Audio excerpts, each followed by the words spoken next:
국민TV 라디오 정오종합뉴스. 박근혜 정부가 서민 증세 부자 감세 정책을 추진 중인 것으로 알려져 파문이 일고 있습니다. 삼성이 만드는 자립형 사립고가 교육계의 새로운 논란거리로 부상하고 있습니다. 안철수 무소속 의원이 지난 대선 후보 단일화 과정에서 문재인 민주당 후보를 돕는 조건으로 신당 창당의 정권을 요구하고 문 후보에게 직접 미래 대통령은 안철수라고 언급하도록 요구했다는 주장이 문재인 후보 측에서 제기돼 논란이 되고 있습니다. 새누리당이 네이버의 뉴스 편집 기준에 언론사의 기자 수와 기사 수를 포함시켜야 한다고 주장해 조중동을 비롯한 보수 언론 위주로 네이버 뉴스를 재편하려는 것 아니냐는 비판을 낳았습니다. 이상은 이 시간 주요 뉴스입니다.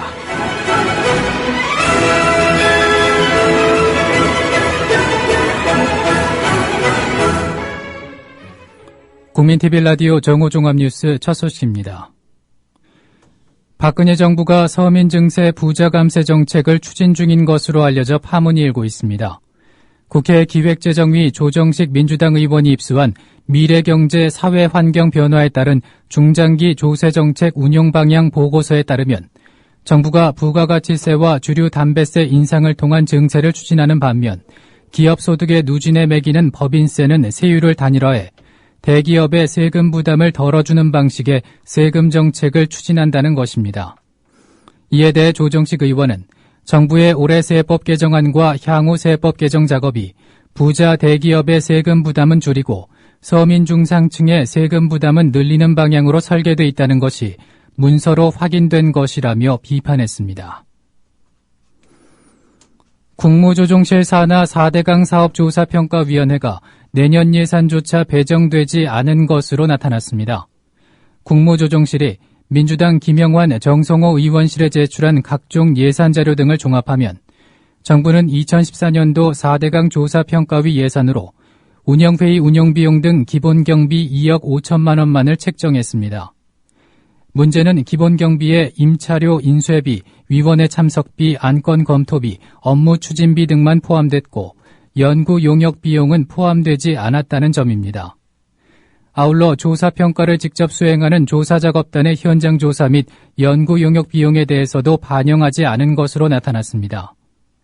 박창근 관동대 교수는 결국 충분치 못한 예산과 시간 속에서 전반적인 평가를 하겠다는 것은 국토부와 수공이 주는 자료에 의지해 평가를 하겠다는 것과 다를 게 뭐냐며 그렇게 되면 잘못된 사업을 추진한 국가기관에 면죄부를 주는 평가가 될 수밖에 없다고 지적했습니다.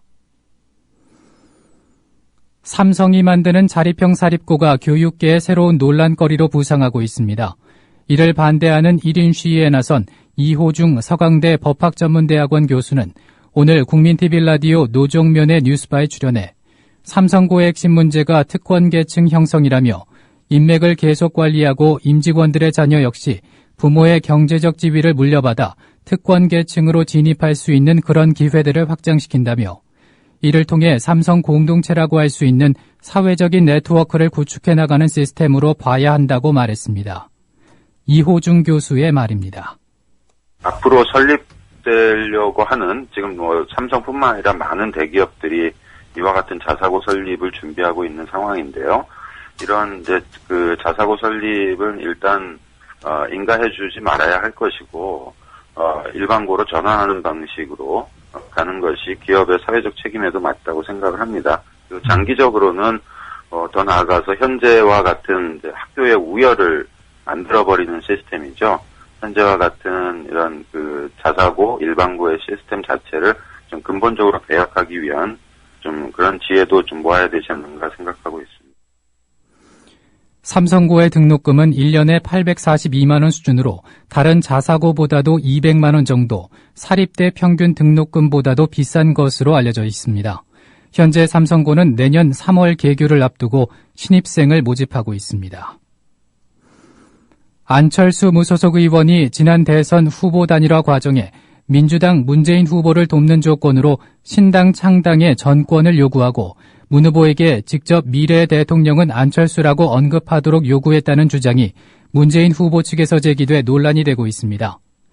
문재인 캠프의 종합상황실장을 맡았던 홍영표 민주당 의원이 내일 출가라는 비망록 차마 말하지 못한 대선 패배에 따르면 안 의원은 지난해 11월 23일 대선 후보에서 전격 사퇴하고 12월 2일 문 후보 측에 공동선거운동을 위한 사전협의안을 제안했습니다.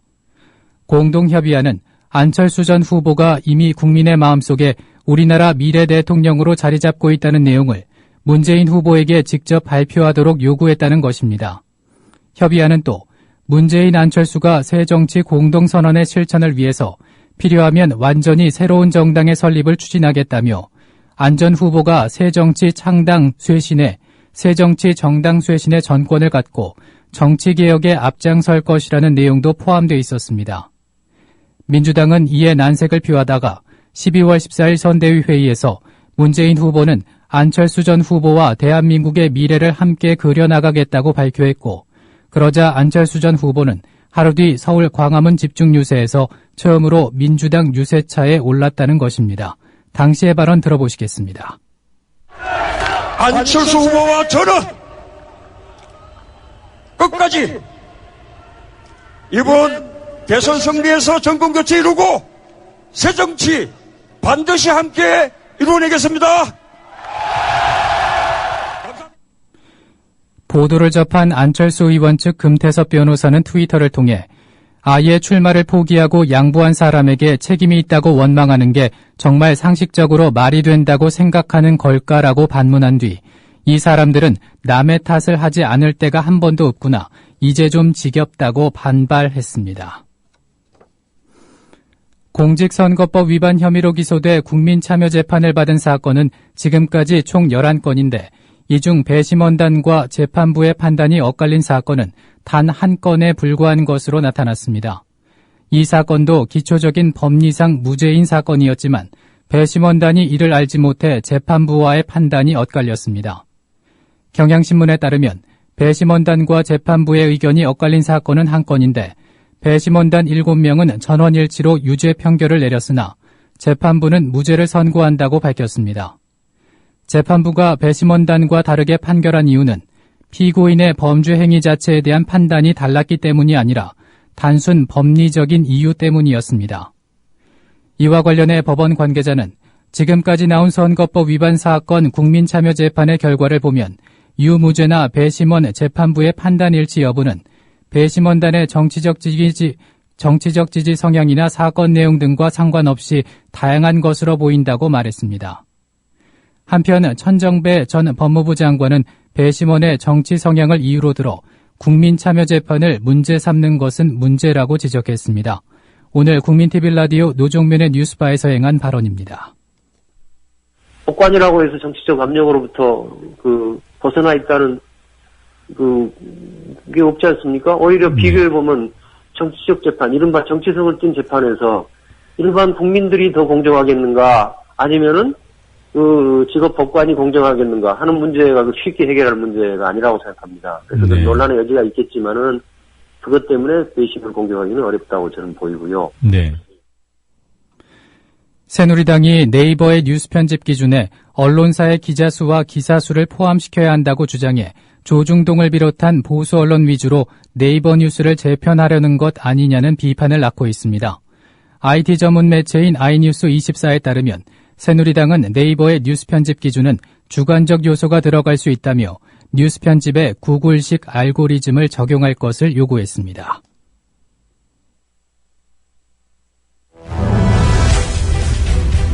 진실을 호도하지 않고 논점을 이탈하지 않는 공정 뉴스. 국민TV 라디오 뉴스의 꿈입니다. 지금은 정호 종합뉴스와 함께하고 계십니다.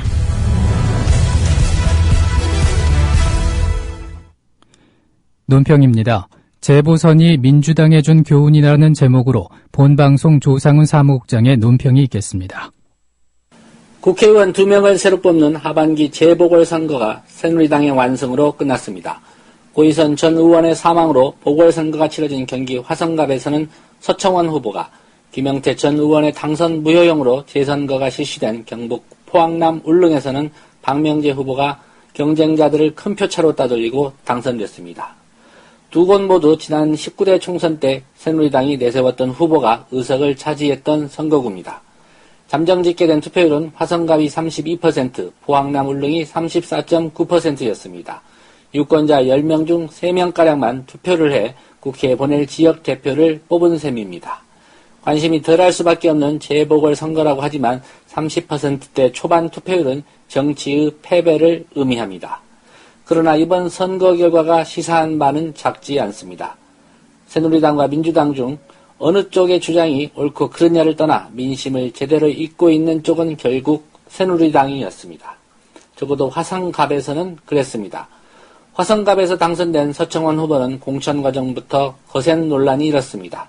두 차례나 정치자금법 위반 혐의로 형사처벌을 받은 전력, 자녀들과 관련된 특혜와 불법 의혹도 도마 위에 올랐습니다. 서청원 후보가 박근혜 대통령의 최측근 인사라는 점도 시비거리였습니다. 그럼에도 불구하고 유권자들의 선택은 서청원이었습니다. 투표소에 가지 않은 유권자 68%는 자신들의 권한을 투표자 32%에게 위임한 셈이니 선거 결과에 대해 뭐라고 말할 입장도 아닙니다. 당 지도부로부터 여러 차례 서청원 후보에 맞서달라는 청을 받았던 민주당 손학규 상임고문의 불출마 결정도 민심을 제대로 읽은 결과일지 모릅니다. 민주당은 5.16 후보의 득표율에 대해 깊은 고민을 해야 합니다. 5.16 후보가 서청원 후보를 꺾을 것이라고 기대하지는 않았겠지만 득표율 격차가 이 정도일 줄은 예상치 못했을 것입니다. 서청원 후보와 5.16 후보의 득표율 격차 하프스코어는 새누리당과 민주당이 최근 여론조사에서 받아든 정당 지지율 차이와 닮은 꼴입니다. 이번 선거 결과로 새누리당은 결코 오만하지 않을 것입니다. 행정부와 국회를 완벽하게 장악한 거대 여당에 오만이라는 단어 자체가 어울리지 않습니다. 민주당이 이번 선거에서 아파해야 할 것은 패배라는 단순한 결과가 아닙니다. 현 시국을 대하는 민주당의 태도와 방식이 국민 다수에게 통하지 않는다는 사실을 재확인한 현실에 뼈가 저릴 만큼 아파해야 합니다. 그래야 민주당은 이번 재보선에서 교훈이라도 얻게 됩니다. 국민TV 라디오 논평이었습니다. 정부가 2008년 미국산 쇠고기 수입을 반대하며 촛불 집회를 주도한 시민단체들을 상대로 소송을 냈지만 패소했습니다. 서울중앙지법은 국가가 광우병 위험 국민대책회의, 참여연대, 한국진보연대와 이들 단체 간부들을 상대로 낸 손해배상 청구 소송에서 원고 패소로 판결했습니다. 재판부는 집회 참가자와 시민단체 사이의 연관성을 입증할 증거가 없다고 밝혔습니다.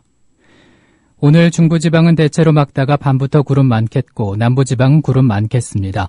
낮 최고 기온은 서울 17도, 광주 18도, 부산 20도로 어제보다 1에서 2도가량 낮겠습니다. 서울 지역의 현재 기온은 13.4도입니다.